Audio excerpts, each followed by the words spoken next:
Hello my dear students, कैसे हैं आप लोग। अभी तक हम लोग 3 लेक्चर देख चुके हैं अर्थमेटिक प्रोग्रेशन का, एपी का। और मैं उम्मीद कर रहा हूँ कि मैक्सिमम क्वेश्चन आप अप्रोच कर रहे होंगे। 1 से 2 वीडियो में हम लोग एपी के सारे कॉन्सेप्ट को, उससे रिलेटेड क्वेश्चन को देख लेंगे। उसके बाद हम लोग लाइव सेशन में आकर के डॉट्स को देखेंगे, या जो भी प्रॉब्लम होगा वो अभी आप सेंड कर सकते हैं। हर बच्चे का अपना व्हाट्सएप ग्रुप है, वहाँ पे आप उस क्वेश्चन को डालिए और मैं उसको सॉल्व करके नेक्स्ट वीडियो में भेजूँगा। आज हम लोग बात करेंगे एपी में एक और सेक्शन का, जिसका नाम है प्रॉपर्टीज ऑफ एपी। एपी के कुछ प्रॉपर्टी है, गुण है, मेरिट है, उसका हम लोग बात करेंगे। तो हमारा टॉपिक है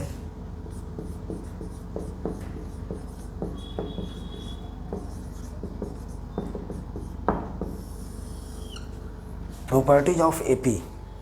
आप एपी में क्या सब कहानी बना सकते हैं, क्या सब कंडीशन बना सकते हैं, ये सब चीज़ आप इसके अंदर सीख जाएंगे इस वीडियो के अंदर। प्रॉपर्टीज़ का मतलब होता है गुण, या मेरिट भी बोलते हैं इसको दूसरे वर्ड में, है ना।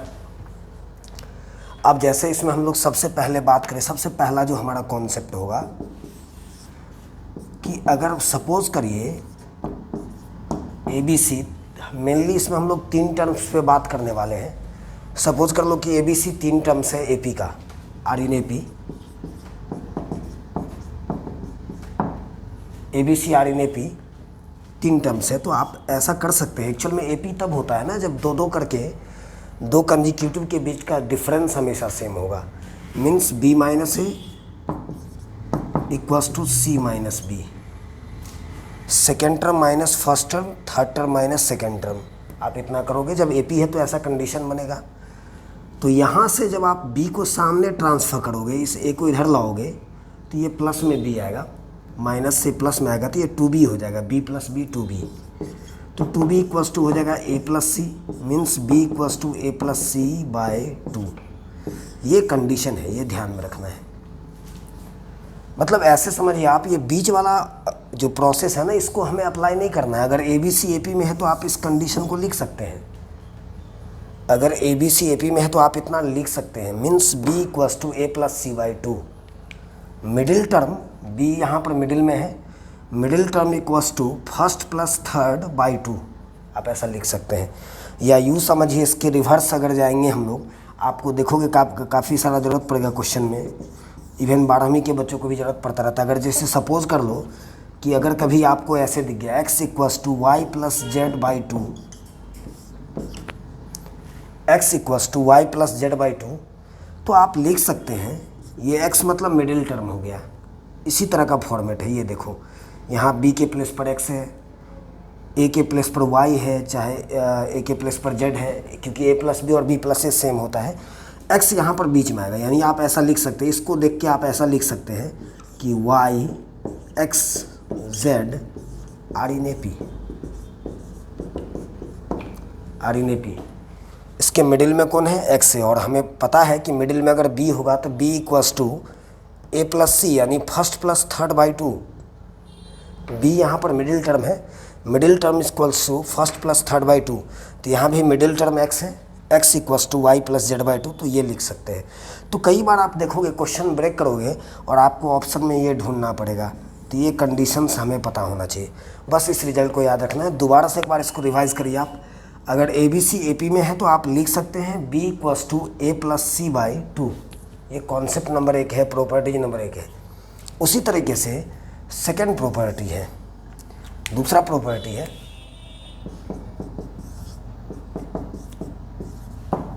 If ABC are in AP,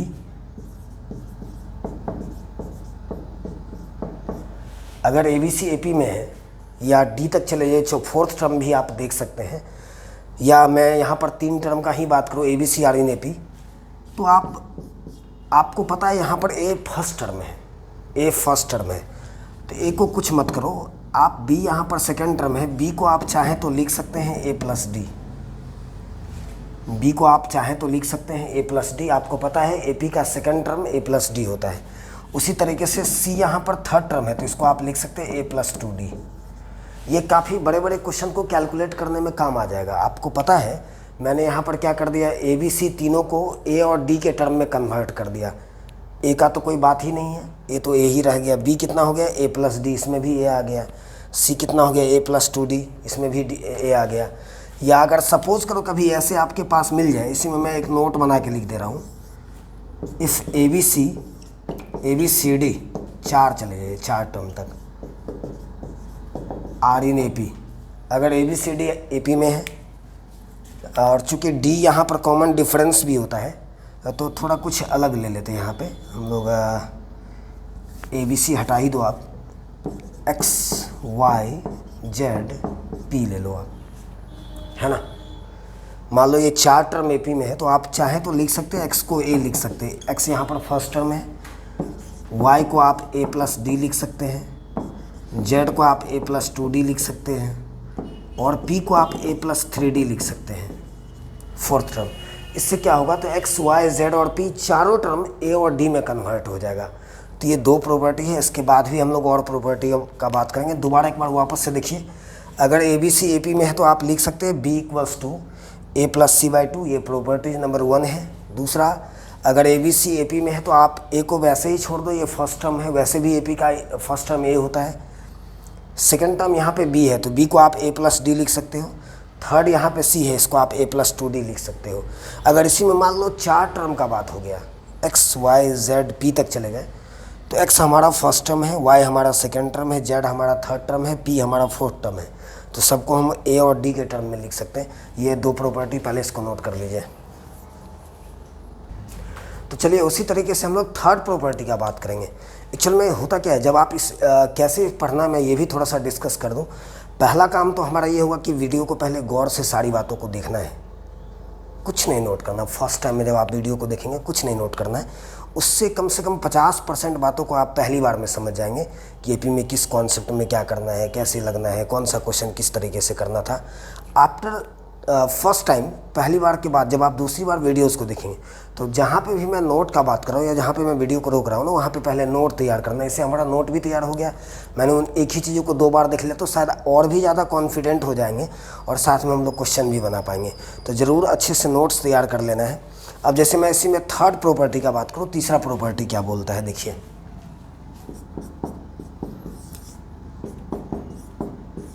अगर ए बी सी सपोज कर लो ए पी में है, चलो यहाँ पर भी मैं 3 टर्म का ही बात कर रहा हूँ, चाहूँ तो इसको आगे भी बढ़ा सकता हूँ, फोर्थ टर्म भी यहाँ ले सकता हूँ, लेकिन मेनली 3 टर्म पे ही सारा कॉन्सेप्ट बनाएंगे। ये जनरल तरीका है और यही हम लोग हर जगह अप्लाई करेंगे।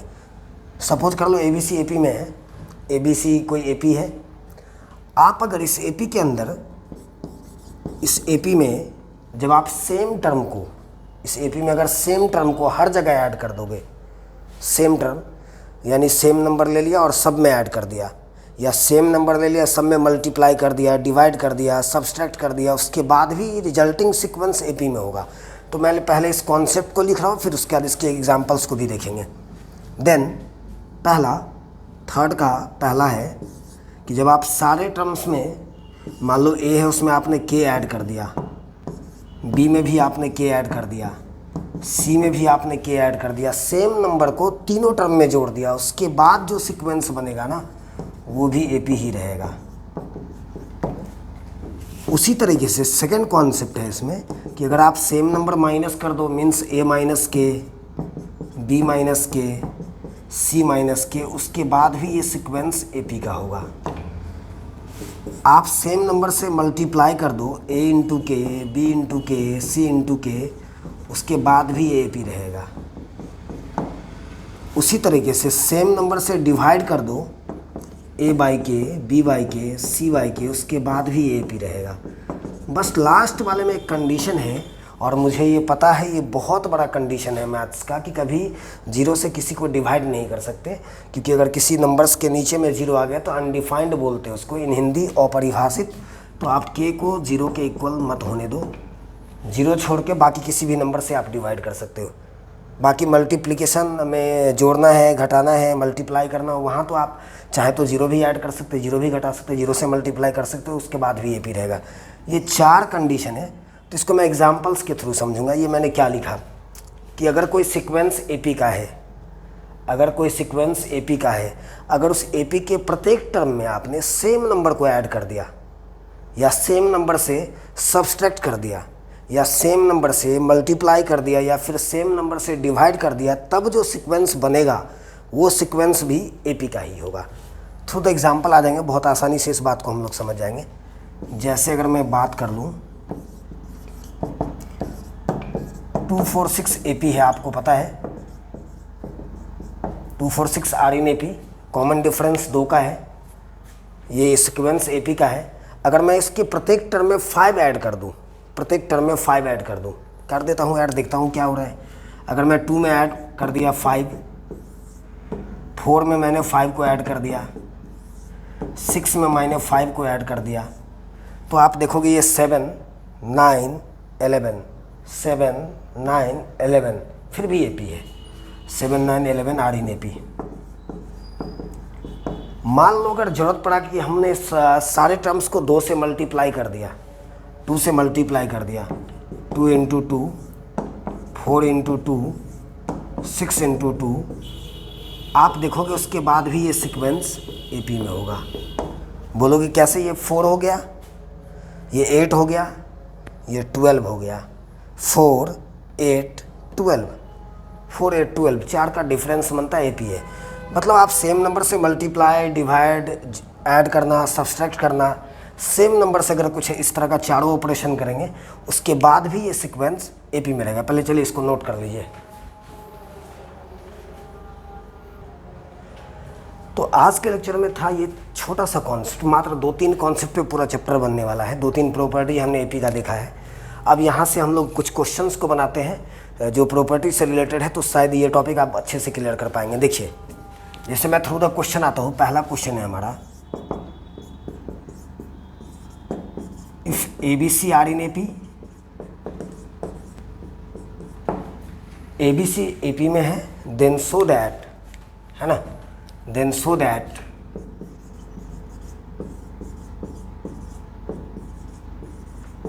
देन सो दैट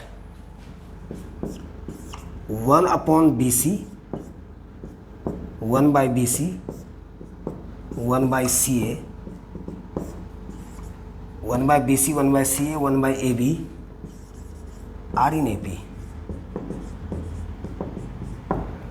दोबारा से ये प्रॉपर्टीज़ का क्वेश्चन है। दोबारा से देखिए, हम लोग इस क्वेश्चन को 2 तरीके से डील करने वाले हैं। पहला ये बोलता है, कंडीशन सी है हमारे क्वेश्चन में कि ABC AP में है, ABC AP में दिया हुआ है, और फिर आपको शो करके दिखाना है, प्रूव करके दिखाना है कि 1 by BC, 1 by CA, 1 by AB AP में होगा। अब आप थोड़ा सा दिमाग लगाओ, ABC AP में है और इसको AP में लेके आना है, तो हम लोग थोड़ा कॉमन सेंस, एक्चुअल में 2 तरीके से हम लोग इसको बनाएंगे। एक तो हम लोग प्रॉपर्टीज अप्लाई करेंगे जो 2 लाइन में इस क्वेश्चन को ब्रेक कर देगा, और आपको पता है मैथमेटिक्स में जो तरीका जितना छोटा होता है ना, उस तरीके में उतना सोचना होता है। जो जितना लेंदी बनेगा, जो थोड़ा सा लंबा जाएगा क्वेश्चन बनाने में, वो उतना आसान होता है, उसमें कैलकुलेशन सीखते हैं। तो थोड़ा सा ब्रेन लगाना है कि ए को मैं 1 by BC कैसे कर दूँ। ए के प्लेस पर 1 by BC आ गया, बी के प्लेस पर 1 by CA आ गया, सी के प्लेस पर 1 by AB आ गया। ये हो कैसे गया, तो किसी एक को टारगेट कर लेंगे तो आसानी से समझ जाएंगे। अब आपको कोई पूछ दे कि बता ए को 1 by BC कैसे करोगे, ए को 1 by BC कैसे बनाओगे, तो सीधा सा बात है कि यहाँ ए हटना चाहिए, मतलब 1 आना चाहिए। तो ए को हटाने के लिए ए से डिवाइड करो, यहाँ ए से ए कैंसिल होगा तो ऊपर में 1 बन जाएगा, और साथ में BC भी लगना चाहिए। इसका मतलब ABC से डिवाइड करो, इसका मतलब ABC से डिवाइड करो। बहुत कॉमन चीज़ है, आसानी से सोचा जा सकता है कि जब आप ए को ABC से डिवाइड करेंगे, ए को आप ABC से डिवाइड करेंगे तो 1 by BC बचेगा, 1 by BC लाना भी है। तो जैसे ही ये बात हमारे दिमाग में आ गई कि ABC से डिवाइड करना है, तो हम लोग इस क्वेश्चन को एक लाइन में निपटाने वाले हैं। और देखिए कैसे होगा। आपके क्वेश्चन में गिवन है, गिवन क्या है, ABC are in AP, ABC AP में है। अब क्या करोगे, यहाँ से डिवाइड कर दोगे, dividing by ABC in each term, प्रत्येक टर्म में ABC से डिवाइड कर दोगे। और आपको पता है कि जब आप सेम नंबर से किसी एपी के प्रत्येक टर्म में डिवाइड करेंगे उसके बाद भी सीक्वेंस एपी रहेगा। अभी तो जस्ट मैंने इसी प्रॉपर्टी को देखा है। किसी एपी में सेम नंबर से ऐड करें, सेम नंबर से सब्सट्रैक्ट करें, सेम नंबर से मल्टीप्लाई करें, सेम नंबर से डिवाइड करें, उसके बाद भी सीक्वेंस का प्रॉपर्टी पहले एपी था बाद में भी एपी होगा। तो एबीसी से यहाँ डिवाइड कर दो, बशर्ते एक कंडीशन हुआ कि ABC नॉट इक्वल्स टू 0, है ना। ये चीज़ आप चाहें तो मेंशन कर सकते हैं, हालांकि क्वेश्चन में भी रह सकता है ये बात। तो A को अगर मैंने ABC से डिवाइड कर दिया, B को भी मैंने ABC से डिवाइड कर दिया, C को भी मैंने ABC से डिवाइड कर दिया, तो यहाँ A से A कैंसिल हो जाएगा, यहाँ B से B कैंसिल होगा, यहाँ C से C कैंसिल होगा। और आपको पता है सेम नंबर से डिवाइड करने के बाद भी ये सीक्वेंस AP में होगा।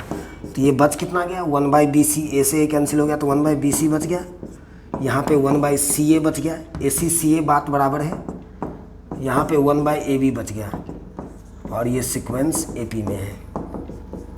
यही बात तो प्रूफ करना था। सिंगल 2 लाइन में ये क्वेश्चन निपट गया। अब इसी क्वेश्चन को एक तरीके से और हम लोग सोचेंगे, वो तरीका देख लीजिए क्या है। वो तरीका हमारा ऐसे होगा, इसमें हमने कुछ नहीं किया, बस ABC से डिवाइड किया कर दिया प्रत्येक टर्म में, तो जो रिजल्ट लाना था वहाँ तक हम लोग पहुँच गए। इसी क्वेश्चन का जो सेकंड मेथड होगा ना, आप ऐसे भी जा सकते हैं। ये जो प्रोसेस बताएंगे, अभी जो मेथड बताएंगे, वो थोड़ा सा कैलकुलेटिव होगा, बट बहुत आसानी से आप तोड़ सकते हैं।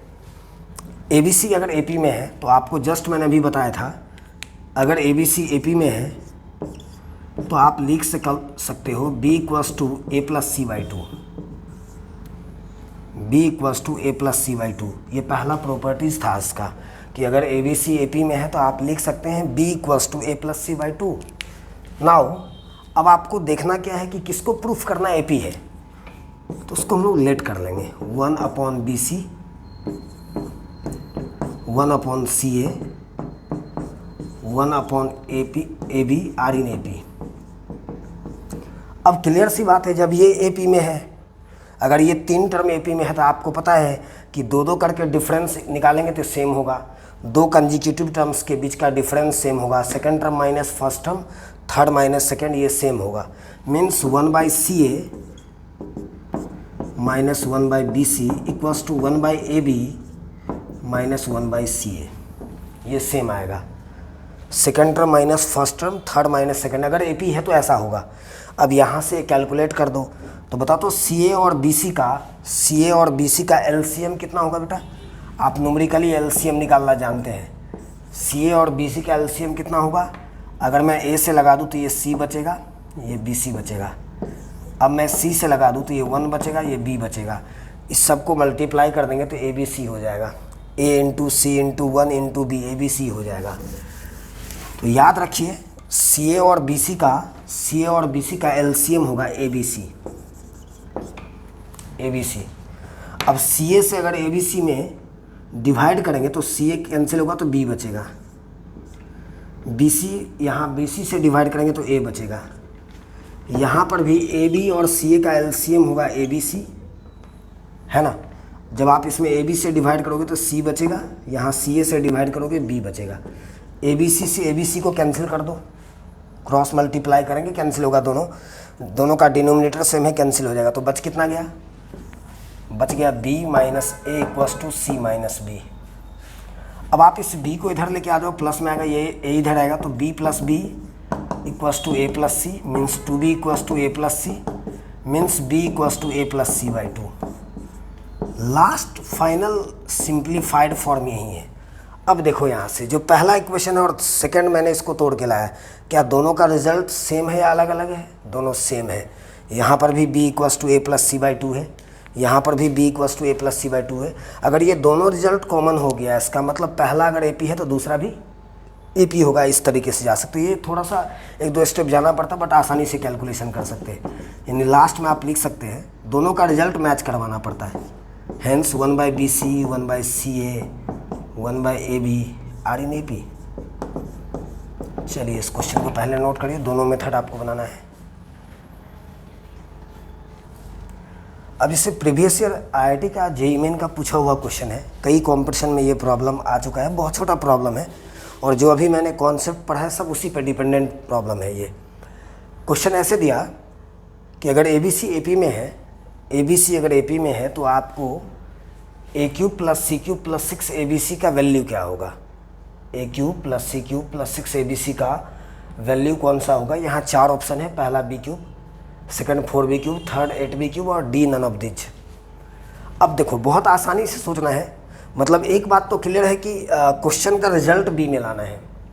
एक बात बहुत आसानी से आप समझ सकते हैं, या तो कुछ नहीं, बी में अगर नहीं आएगा तो नन ऑफ दिज हो जाएगा, नहीं अगर आपका क्वेश्चन का रिजल्ट अगर बी में कन्वर्ट होगा तभी जाके किसी ऑप्शन में आप आएंगे। बताइए, ये भी ऑप्शन बी में, ये भी ऑप्शन बी में, ये भी ऑप्शन बी में है, ए और सी गायब हो गया, ए और सी यहाँ से गायब हो गया, तो देखिए किस तरीके से आएंगे। पहला काम, ए बी सी आपका ए पी में है, इसको देखिए इस लाइन को, और मुझे पता है कि अगर A B C A P में होगा, if A B C are in A P, तो b इक्वल्स टू हो जाएगा a प्लस सी बाई 2। ये तो हमें पता है, बस ये रिजल्ट हम लोग को यूज़ कर देना अपने क्वेश्चन में जिसका वैल्यू चाहिए। b इक्वल्स टू हो गया a प्लस सी बाई 2। अब आ जाइए आप अपने प्रॉब्लम्स पे। क्वेश्चन आपका क्या है, ए क्यूब प्लस सी क्यूब प्लस 6abc का वैल्यू क्या होगा। अब आपको दिख रहा होगा यहाँ पर आपके पास रिजल्ट b का है, b का रिजल्ट है कितना बेटा, a प्लस सी बाई 2। तो जहाँ पर भी इस क्वेश्चन में b है वहाँ पर इसको डाल देंगे, जहाँ पर भी इस क्वेश्चन में b है वहाँ पर इस रिजल्ट को लगा देंगे। तो जब आप इस रिजल्ट को इसके अंदर अप्लाई करोगे तो ये कुछ ऐसा हो जाएगा, ए क्यूब प्लस सी क्यूब प्लस 6abc। तो b के प्लेस पर किसको लगा देंगे, a प्लस सी बाई 2, है ना। b के प्लेस पर हमने किसको लगा दिया, a प्लस सी बाई 2 को, ये हमारे क्वेश्चन में ऑलरेडी है। अब यहाँ से थोड़ा सा कैलकुलेशन कर दो, ये 2 से 6 को कैंसिल करेंगे तो 3 बचेगा, तो ये बच कितना गया, ए cube plus C cube plus 3ac into A plus सी। यहाँ तक आ गए। अब आपको एक रिजल्ट क्लास 8th का याद आ रहा होगा कि A cube plus B cube plus 3ab into A plus B का होल क्यूब होता है, ए प्लस बी का होल क्यूब। इस फॉर्मूला को मैं यहाँ लिख दे रहा हूँ, A cube plus B cube plus 3ab into A plus B, ये ए प्लस बी का होल क्यूब होता है। ये बात आपको पता है, ये याद होना चाहिए, क्लास 8th 7th का ये फार्मूला है। तो बताओ यहाँ से सेम फॉर्मेट है, ए cube plus C cube plus 3ac into A plus सी, तो आप इसको लिखोगे ए प्लस सी का होल क्यूब। लगभग हम लोग क्वेश्चन को बहुत सिंप्लीफाइड कर चुके हैं, बहुत छोटा फॉर्मेट अब ये आ चुका है, बट अभी तक हम लोग ऑप्शन के पास तक नहीं पहुंच पाए, क्योंकि ऑप्शन तो बी में है, आपको दिख रहा है ये चारों ऑप्शन बी में है। तब थोड़ा सा दिमाग लगाओ कि ए प्लस सी को बी में कैसे बदलेंगे, ए प्लस सी को बी में कैसे बदलेंगे। तो जो क्वेश्चन जहाँ से मैंने शुरुआत किया था ना, उस लाइन को आप थोड़ा सा देखिए, b इक्वल्स टू कितना है, a प्लस सी बाई 2। तो अगर मैं यहाँ से a प्लस सी का रिजल्ट लिखना चाहूँ तो कितना, 2b, क्रॉस मल्टीप्लाई कर देंगे तो a प्लस सी का रिजल्ट आ जाएगा 2b। तो इस पर डाल दो आप, a प्लस सी के जगह पे 2b डाल दो, तो ये हो गया 2b का होल क्यूब। और मुझे पता है 2 का क्यूब 8 होगा, मीन्स 8b क्यूब। इस तरीके से आप ऑप्शन में आ सकते हैं, सी लग जाएगा।